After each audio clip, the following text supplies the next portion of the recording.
તો શિમલાના મેહલીમાં ભૂસ્ખલન થયું। ભૂસ્ખલન થતાં મસમોટો ખાડો પડ્યો હોય તેવું જોવા મળી રહ્યું છે। વહેલી સવારે ગટરની ટાંકી તૂટી પડી। આ ભૂસ્ખલન થતાં સરકારી રહેઠાણો જોખમમાં મુકાઈ ગયા। જો કે શિમલામાં મોડી રાતથી જ ભારે વરસાદ થઈ રહ્યો છે, જેના કારણે ઘણી જગ્યાએ ભૂસ્ખલન થયું છે। ઘણા લિંક રોડ બંધ થઈ ગયા છે।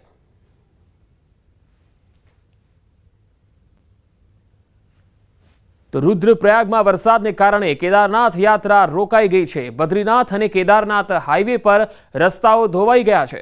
ભૂસ્ખલન અને રસ્તાઓ અવરોધિત થવાના કારણે મુસાફરીમાં અવરોધ ઊભો થયો છે। કાટમાળ પડવાને કારણે સોનપ્રયાગ અને ગૌરીકુંડ વચ્ચેની શટલ સેવા વારંવાર ખોરવાઈ રહી હોવાથી યાત્રાળુઓ અટવાઈ ગયા છે। તો તસવીરોમાં જોઈ શકાય છે ઉત્તરાખંડના रुद्रप्रयागથી આ તસવીરો આવી રહી છે। બદ્રીનાથ અને કેદારનાથ હાઈવે પર રસ્તા ઉપર ભેખડો ધસી પડી છે અને પથ્થરો તૂટ્યા છે અને તેના કારણે રસ્તો આખી યાત્રાનો જે રસ્તો છે એ બાધિત થયો છે। એક દિવસ માટે આ ચારધામની યાત્રા છે એ અટકાવવામાં આવી છે, કારણ કે રસ્તાઓ ઘણા બાધિત થયા છે અને ભારે વરસાદને પગલે ભૂસ્ખલન પણ થયું છે, જેના કારણે યાત્રિકોને વિનંતી કરવામાં આવી છે કે આજના દિવસે તેઓ પોતાની જે યાત્રા છે એ રોકે અને જ્યાં પણ તેઓ હોય ત્યાં જ તેઓ આજના દિવસે રોકાઈ જાય અને આગામી આવતીકાલે જ્યારે વહીવટી તંત્ર સૂચના ન આપે ત્યાં સુધી તેઓ આ યાત્રાને આગળ ન ધપાવે, એવી પણ સૂચના ઉત્તરાખંડ તરફથી સરકાર તરફથી પણ આપવામાં આવી છે। તો પશ્ચિમ રાજસ્થાનમાં ચોમાસાએ રેકોર્ડ પણ સ્થાપિત કર્યો। એક તરફ સરહદીય જેસલમેરમાં ચોમાસાના વરસાદથી ભીષણ ગરમીથી રાહત મળી છે। તેનાથી છેલ્લા 10 વર્ષમાં જૂન મહિનામાં એક જ દિવસમાં સૌથી વધુ વરસાદનો રેકોર્ડ તૂટી ગયો। સતત ત્રીજા દિવસે પણ ભારે વરસાદ ચાલુ રહ્યો। હવામાન વિભાગના જણાવ્યા અનુસાર શુક્રવારે સાંજે 5:30 વાગ્યા સુધી લગભગ 3 ઇંચ વરસાદ થયો, જે છેલ્લા 10 વર્ષમાં જૂન મહિનામાં એક દિવસમાં પડેલો આ સૌથી વધુ વરસાદ હતો। તો પશ્ચિમ રાજસ્થાનમાં પણ ધોધમાર વરસાદ। જેસલમેર સહિત આસપાસના વિસ્તારોમાં પણ ધોધમાર વરસાદને કારણે ઠેર ઠેર પાણી ભરાઈ ગયા। લોકોએ જૂન મહિનામાં ન જોયેલો વરસાદ આ વખતે પડ્યો છે।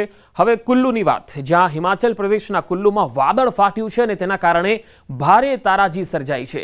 ગડસા ખીણના મણિહાર બીટમાં વૃક્ષો ધરાશાયી થયા છે। અહીંયા નદીઓ પર પુલ તૂટી ગયા છે, લોકોના ઘરમાં પાણી ઘૂસી ગયા છે અને લોકો ભારે હાલાકી ભોગવી રહ્યા છે।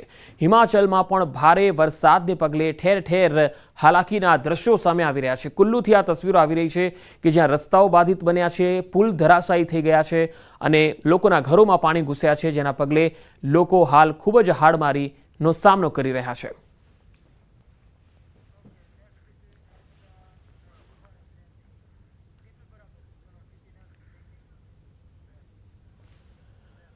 હાલ સુરતથી એક મહત્વપૂર્ણ ખબર મળી રહી છે। નકલી ગોલ્ડનું કારખાનું સુરતથી ઝડપાયું છે। 91.6 કેરેટનો હોલમાર્કનો લગાવી અને વેચાણ કરતા હતા। નકલી સોના સામે અસલી સોનું ખરીદતા પોલીસે 12 લોકોની ધરપકડ કરી લીધી છે। પોલીસે સોનાના નકલી દાગીના પણ જપ્ત કર્યા છે। તો સુરતનો આ બનાવ, જ્યાં 12 લોકોની ધરપકડ કરાઈ છે। પોલીસે સોનાના નકલી દાગીના પણ જપ્ત કર્યા છે। નકલી ગોલ્ડનું કારખાનું આ લોકો ચલાવતા હતા અને આખું કારખાનામાં 100%માં 23% ગોલ્ડનું મિશ્રણ કરતા હતા અને ત્યારબાદ લોકોને અસલી છે એવું કહીને આ નકલી ગોલ્ડ પધરાવી દેતા હતા। હોલમાર્કનો સિક્કો પણ લગાવી દેતા હતા, જેથી કોઈને ખ્યાલ ન આવે। પોલીસે તેમની મોડસ ઓપરેન્ડીનો પર્દાફાશ કર્યો છે અને 12 લોકોની ધરપકડ કરી છે। लेकिन इसमें हैरानी की बात यह है कि पहले भी ये चेन ऐसा बहुत सारा बेच चुके हैं, तो उसको हम बैक ट्रैक करा रहे हैं कि कहाँ कहाँ उन्होंने चेन बेचा या फिर गोल्ड लोन में उस चेन को जमा किया, वो भी हम रिकवर करने की कोशिश कर रहे हैं और इसमें हम पूरे नेटवर्क को ब्रेक करने की कोशिश करेंगे। કચ્છમાં બુટલેગરોએ વિદેશી દારૂ ઘુસાડવાની એક નવી મોડસ ઓપરેન્ડી અપનાવી છે। ઓઇલ ટેન્કરમાં દારૂ લઈ જવાતો હોવાનું સામે આવ્યું છે। સામખિયારી પાસે ટેન્કરમાં 78,25,000નું વિદેશી દારૂ સહિત 1,08,00,000નો મુદ્દામાલ જપ્ત કરાયો।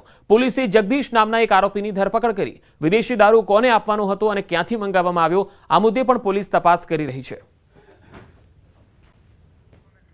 તો બે અલગ અલગ તસવીરો આપણે બતાવી રહ્યા છીએ। બુટલેગરો દારૂ ઘુસાડવાનો એક નવો કિમિયો અહીંયા સામે આવ્યો છે અને કચ્છનો આ બનાવ છે। પોલીસે ઓઇલ ટેન્કરમાં જે દારૂ લઈ જવાતો હતો તેના તમામ દારૂના જથ્થાને જપ્ત કર્યો છે। 78,25,000નો વિદેશી દારૂનો આ જથ્થો છે જે પકડાયો છે। વડોદરાના સાવલીમાં MGVCLના કર્મચારી પર જીવલેણ હુમલો થઈ ગયો. લાઇનમેન તરીકે ફરજ બજાવતા વીજકર્મી પર હુમલો થયો હતો. પ્રથમપુરા ગામે આવેલ પંચાયતનો વાયર બદલવા ગયો હતો વીજકર્મી. વાયર બદલવા જતા કર્મચારી પર હુમલો કરવામાં આવ્યો. મોડો કેમ આવ્યો એવું કહીને ગામના લોકોએ તેના પર હુમલો કરી દીધો. યુવકે પાવડા વડે હુમલો કરી વીજકર્મીને ઘાયલ કર્યા. હુમલો થતાં જ વીજ કર્મચારી જીવ બચાવીને ભાગ્યો હતો. હુમલા અંગે સાવલી પોલીસ સ્ટેશનમાં ફરિયાદ થઈ છે. અત્યારે હું પ્રથમપુરા ગામે સરપંચના કહેવાથી એક ગાળાનો પંચાયતનો વાયર નાખવા ગયો હતો અને ત્યાં વિજય પરમાર વિજયસિંહ માનસિંહ કેમ લેટ નાખવા આવ્યો ગાળો એમ કરીને મારા ઉપર હુમલો કરતા પાવડાની ઈજાઓ કરી અને માથામાં મારવાડ્યો અને આંખ પર વાગ્યું અને પાછા ભાગમાં માર્યું હતું અને અમે જ્યાંથી નાચ્યા અને આ રીતે અમે સાવલી જીબી પોલીસ સ્ટેશને ફરિયાદ નોંધાવી આ રીતે જો આવી રીતે આવા હુમલા કરે તો પછી બીજા કર્મચારીઓનો શું થશે. પંચમહાલ કારમાંથી યુવક યુવતીનો મૃતદેહ મળ્યો છે. 2 દિવસથી કાર એક જ સ્થળે પડી હતી. સ્થાનિકોએ પોલીસને જાણ કરતા પોલીસે સ્થળ પર પહોંચી કારનો દરવાજો ખોલાવતા પાછળની સીટમાં યુવક યુવતી મૃત હાલતમાં મળ્યા. બંને યુવક યુવતી વચ્ચે પ્રેમ સંબંધ હતા. 2 દિવસથી બંને યુવક યુવતી ઘરેથી ગાયબ હતા. યુવક યુવતીએ આપઘાત કર્યો છે કે પછી અન્ય કોઈ કારણ છે તે લઈ હાલ પોલીસ તપાસ કરી રહી છે. તો કારમાંથી યુવક યુવતીનો મૃતદેહ મળી આવ્યો છે. 2 દિવસથી કાર એક જ સ્થળે હતી. લોકોની જ્યારે નજર પડી ત્યારે પોલીસને જાણકારી કરવામાં આવી. પોલીસે જ્યારે બંનેને કારનો દરવાજો ખોલ્યો ત્યારે આ બંને યુવક યુવતીના મૃતદેહ મળી આવ્યા છે. હાલ તો તપાસ ચાલી રહી છે કે તેમણે આપઘાત કર્યો છે કે પછી અન્ય કોઈ કારણસર તેઓ મૃત્યુ પામ્યા છે. હાલ તપાસ બાદ સામે આવશે.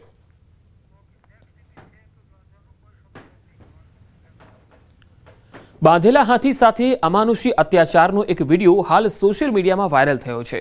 વિડીયોમાં દેખાય છે કે હાથીનો એક પગ જાડી દોરીથી બાંધેલો છે અને મહાવત જેવો દેખાતો એક વ્યક્તિ લાકડીથી હાથીને બેરહેમીપૂર્વક માર મારી રહ્યો છે.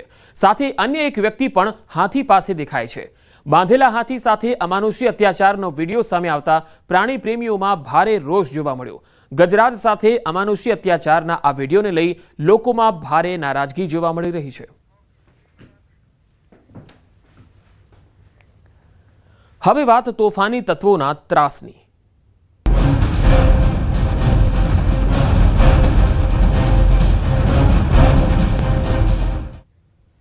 અસામાજિક તત્વોના ત્રાસના વિરોધમાં રાજકોટ ભાવનગર હાઈવે પર આવેલું સરદાર ગામ આજે બંધ રહ્યું છે. અસામાજિક તત્વોની દાદાગીરીને લઈને સરદાર ગામમાં બંધનું એલાન કરાયું છે.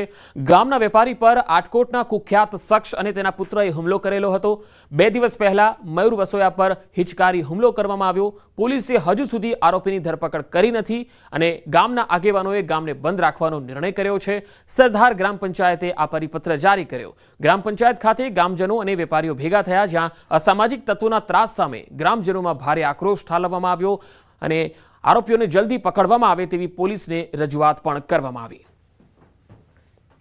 તો ગામ સજ્જડ બંધ રહ્યું કારણ કે અહીંયા તોફાની તત્વો અસામાજિક તત્વોનો ત્રાસ ખૂબ વધી રહ્યો છે, જેથી ગ્રામ પંચાયતે એક પરિપત્ર કર્યો છે અને આવા અસામાજિક તત્વોના ત્રાસના વિરોધમાં આજે બંધ પાડ્યું છે. તમે તસવીરોમાં પણ જોઈ શકો છો કે કેવી રીતે ગામના વેપારી પર હુમલો થઈ જાય છે. અસામાજિક તત્વ આવી જાય છે અને હુમલો કરીને જતા રહે છે.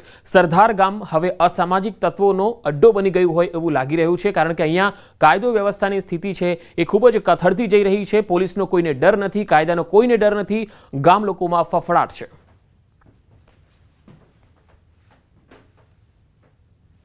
રાજકોટ ભાવનગર હાઈવે ઉપર આવેલું સરદાર ગામ છે તે આજે સજ્જડ બંધ છે. ગામમાં આવેલી જે છે તમામ દુકાનો છે તે આજે દિવસભર